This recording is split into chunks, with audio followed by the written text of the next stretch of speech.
Hey, random dancer on the internet. My name's Ian. And my name's Lindsay. And this is a Ballroom Blitz.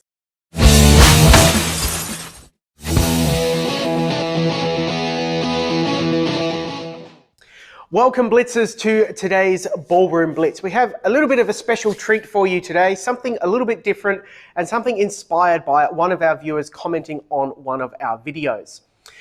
The comment was on our Rotary Chasse video for the new Vogue Sequence dancers, thanking us for the video and just basically commenting that they often get this confused with when to waltz. This got me thinking, we should really examine the similarities and the differences between a natural waltz and a Rotary Chasse and give you an indication of when you're going to use which one, because obviously if you do the wrong one, it's going to feel quite strange. So that's what today's Blitz is all about. When do you do a natural waltz and when do you do a Rotary Chasse? Let's get into it. Well, firstly, the big indication, and this works most of the time, not all the time, but the big indication is if you know which dance you're dancing, often the waltzes simply have waltz in the name. Swing waltz, Palmer waltz, Twilight waltz, President's Daughter's waltz. They all have waltz as part of the name. We often don't just get the term Twilight or Lucille or swing. It doesn't tend to happen that way. So if that is the case, then you kind of know that you're going to do a waltz. It should be in 3/4 time. And really then the question at the end is it a natural waltz turning clockwise or is it a reverse waltz turning anti-clockwise? But that at least solves the waltz or Rotary Chasse argument. Of course, if it doesn't have that, like Pride of Erin, which I think it's danced a bunch of different ways, but there is a waltz version, or something like Charmaine. Charmaine does not have Charmaine in brackets foxtrot rhythm do a Rotary Chasse at the end, so we kind of have to know which one we're going to do.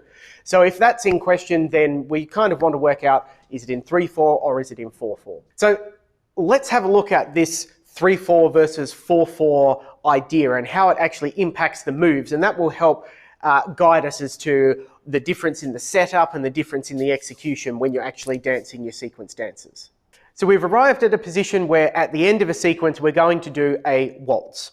The waltz rhythm is in 3/4 time, so it's dancing 1, 2, 3, 2, 2, 3. Sometimes it'll feel like 1, 2, 3, 4, 5, 6, but basically you have a bass 3 rhythm. With this style of dance, you need to be taking your drive step first, and in classic waltz fashion, you're going to drive, side, close. So the basic steps will be drive, side, close, drive, side, close, drive, side, close, drive, side, close. And with the music, that will feel like 1, 2, 3, 2, 2, 3, 1, 2, 3, 2, 2, 3. If we have arrived at the end of a dance where a Rotary Chasse is required, then chasse timing is a little bit different and the chasse construction is a little bit different. A classic chasse should be danced step, close, step, and it should be danced quick, quick, slow. So if we compare the two, we're going to take, instead of our drive first, it will come at the end. We're going to dance step, close, step, step, close, step. And this, in far as the timing would go, is 1, 2, 3, 4, 1, 2, 3, 4, often denoted as quick, quick, slow, quick, quick, slow. Let's have a look at these side by side and see how the two compare. So a natural waltz would be 1, 2, 3, 1, 2, 3, 1, 2, 3, 1, 2, 3. A Rotary Chasse would be quick, quick, slow, quick, quick, slow, quick, quick, slow, quick, quick, slow.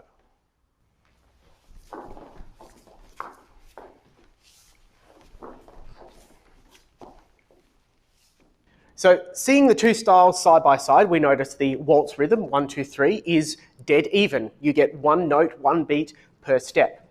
While the Rotary Chasse, it is broken into slows and quicks, and we have our close step in the middle. Let's talk a little bit more about that.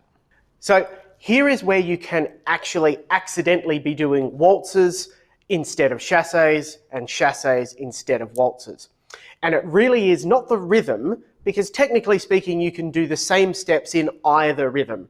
That's just something that's unique to the dance that you're dancing at the time or the music that you've got playing. But steps-wise, you still have 3 steps. You're just spreading them over 3 beats or 4 beats depending on the dance. But it's where the close of the feet and where the power step comes in. That's the bit that will trip people up. If you are required to dance a Rotary Chasse, you must do the side close and then allow someone to drive. This basically means that if you're setting up for a Rotary Chasse, your overall position must be parallel with the wall. Your line of dance will be to the leader's left side, the follow's right, and you will sidestep and commence to turn in that direction as you go. So that the walking step, the power step, is then headed a down line of dance, but that doesn't happen until step 3. Conversely, if you are waltzing, the power step comes first. It's a drive side together, the classic waltz type rhythm. This basically means that whoever is driving first must already be pointing somewhat down line of dance so that when that drive step happens, it doesn't literally send you into the floor. We want to power that step up and then turn as a result of the power.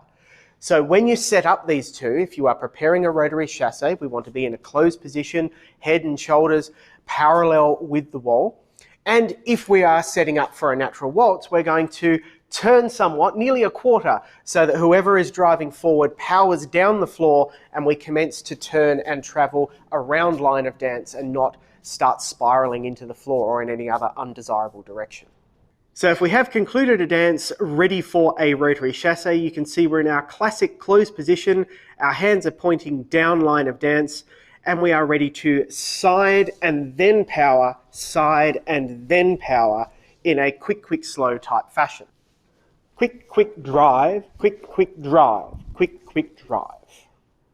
If we have concluded a dance ready for a natural waltz, we have changed our position so that whoever is driving forward, in this case the follower, they're driving forward first, they get that power step first and then we close our feet on step 3. Much more like 1, 2, 3, 1, 2, 3, 1, 2, 3. One final element of confusion that is worth noting is that if you compare the Rotary Chasse to a natural waltz, the waltz turning clockwise, the drive step occurs on the same foot. You will always be driving forward on the right foot to turn in the natural direction so that you can perform both the Rotary Chasse or the waltz. This is why it's often the case that the Rotary Chasse gets confused with the natural waltz, but very rarely does the natural waltz get confused with the reverse waltz because that power step occurs on a different foot in that case. So we really want to pay attention to that setup position so that by the time you get to the power step, there is no confusion. You are either waltzing in 3/4 time or you are chasseing quick, slow in 4/4 time. And that is it, how to disentangle whether you are waltzing or Rotary Chasseing at the end of a sequence dance. Sometimes it will be in the name as a big clue. If it's called a waltz, it should be in 3/4 time and you will be waltzing. But then of course, how to effectually set up your position before the waltz happens so that you are either sidestepping into a chasse or driving into a waltz. There are always examples of both people driving forward in a waltz, so it's not always the leader going forward or always the follower going forward, so don't let that trick you, but you are definitely never ever going to sidestep into a waltz. That will always be your Rotary Chasse. I hope this has helped you out. If you would like a comparison between the reverse and the natural waltz, we can do that for you as well. Let us know in the comments. Let us know if it's been helpful. Let us know if you would like us to do anything else. Thank you to those who have been commenting on our videos. They have been very, very nice. Thank you. And they have inspired us to do other videos like this. So do keep that up. Try that out on your floor next time and we will see you soon.